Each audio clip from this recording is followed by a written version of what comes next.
문재인의 한국에는 미래는 없다는 일본의 극우 정치인.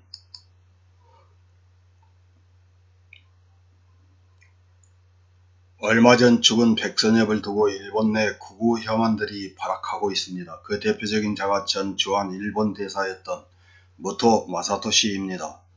7월 16일 현대 비즈니스라는 미디어에 이자가 기고한 미친 문재인, 이번에는 한국의 영웅을 친일 딱지로 부대접했다는 제목의 기고문이 실렸습니다. 전직 주한 대사라는 작자가 미친 문재인이라면서는 미쳐 날뜁니다. 기고문은 한국을 멸망에서 구한 남자, 친일파의 낙인을 찍어 매도한다. 조선일보가 사설에 쓴 것, 영웅을 존경하지 않는 이상한 나라, 한국 국민은 백장군을 애도, 문재인의 한국에는 미래는 없다 등 6개의 소제목으로 작성된 장문입니다. 소제목에서 알 수 있듯이 우익 혐한들의 억지 주장에는 언제나 국내 혐한 신문인 조중동의 기사가 인용됩니다. 기고문을 읽어보면 지난 7월 10일 죽은 백선엽은 한국전쟁에서 한국을 멸망에서 구한 영웅이며 많은 한국 국민들로부터 사랑을 받아온 인물이다. 그런 백선엽이 말년에 문재인 정권에서 부대접받고 친일이라는 이유로 서울 국립묘지 매장도 보류되었다. 주한 미군으로부터도 전설의 영웅으로 존경받고 있는데 문재인 정부만 걸맞는 처우를 하지 않는다. 이런 한국의 미래는 없다고 합니다. 심지어 백선엽이 존재하지 않았다면 지금의 한국은 없었을 것이고 북한에 의해 한반도는 통일됐을 것이다. 그런데 좌파 문재인 정권은 백선엽이 일제강점기의 만주군이었다는 것을 근거로 친일파라는 비난을 거듭하고 한국을 목숨 걸고 구한 애국자를 정당하게 평가하지 않고 친일파의 낙인을 찍어 매도하는 것은 북한에 승리한 장군은 평가할 수 없다는 것이라는 궤변을 펼칩니다. 혐한 언론이 억지 주장을 할 때 근거가 조선일보에서 중앙일보에서 보도했다고 하듯이 이자도 조선일보의 사설을 예로 듭니다. 조선일보 사설에서 한국의 통수권자인 문재인 대통령이 백선엽을 조문하는 것은 기본적 의무라고 한다. 위안부 장례식에 간다면 당연히 나라를 구한 영웅의 장례식에도 가야 한다. 장소가 없다는 이유로 12만 명의 한국전쟁 전우가 잠든 서울 현충원이 아닌 대전 현충원에 매장한다고 한다. 청와대의 반응에 비해 미국의 반응은 정반대이다.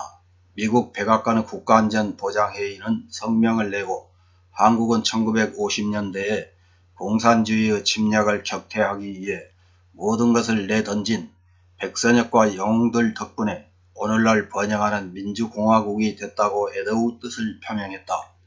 버엘 벨 전 주한 미군 사령관도 백장군은 미국 독립전쟁을 승리로 이끈 조지 워싱턴 같은 한국군의 아버지라고 불렀다는 것입니다. 그러면서 자신이 처음 한국에 부임한 때는 28살인 1975년인데 이때부터 백선엽을 알고 지냈지만 자신 같은 애송이에게도 친근하게 대해줘서 여러가지 교실을 얻었다.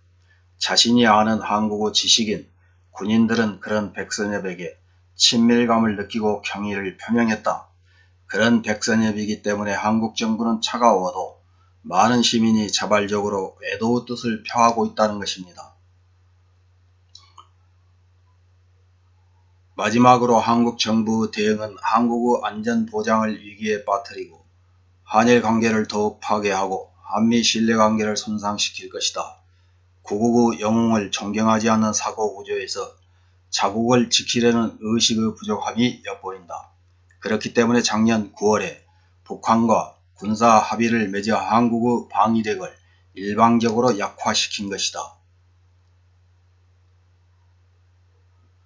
정권의 사정이 나빠지면 친일파 타도를 내세우는데 문정권이 계속되는 한 한일 관계의 수복은 없다는 것을 이 점에서도 알 수 있다. 미국이 존경하는 한국군의 아버지를 혼례하는 한국 정부, 미국은 군의 영웅에게 최대한의 대가를 지불한다. 이것을 할 수 없는 한국과는 신뢰관계를 쌓을 수 없을 것이다. 이러한 문정권의 기본적인 쾌람, 어떻게 미래가 있을까라는 개변으로 기고문을 마무리합니다. 이런 구구혐한 인사의 말도 안 되는 개변을 읽은 넷 우익들의 댓글도 이자 못지않게 개변임을 보여주는 댓글 몇 개를 소개해드리고 마치겠습니다.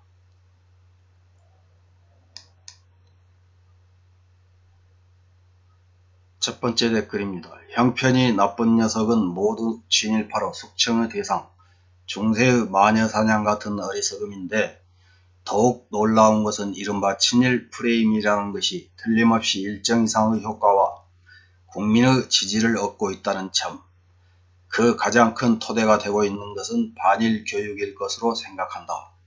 이만큼의 정보화 사회가 되어도 어릴 적부터 바뀐 사상은 좀처럼 사라지지 않고 의식의 큰 부분을 차지해버린다. 세뇌교육이 얼마나 무서운지를 새삼 깨닫게 된다. 다음 댓글입니다. 왜냐하면 문씨는 북쪽 출신으로 장군님을 목표로 하고 있으니까요. 장군님의 독재는 당연하게 생각하고 있었겠지요. 또 문씨의 정책으로 할 수 있는 것 반일밖에 없잖아. 다음 댓글입니다. 문이 북쪽의 앞잡이라는 것이 이 일로 분명히 들통나 버렸습니다. 게다가 이유가 언제나 친일파, 어쩔 수 없는 정권이야. 다만 한국 전쟁으로 남쪽에 정당한 군인이 있었던 것에 놀랐다.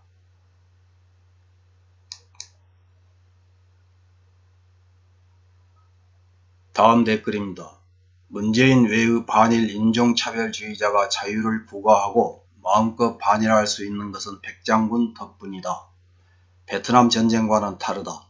북의 침공을 받아 최전선에서 싸워 나라를 지킨 공로자를 부대접하고 깎아내리는 썩은 사회는 머지않아 그 대가를 받을 것이다. 다음 댓글입니다. 이제 한국은 민주주의 국가가 아니잖아요. 국민들이 불쌍하지만 그 길을 결정한 것도 국민들입니다. 선진국으로 가는 길도 멀고 험하지요. 선거는 확실히 판단하지 않으면 안됩니다. 선거는 그만큼 중요한 것입니다. 이상입니다.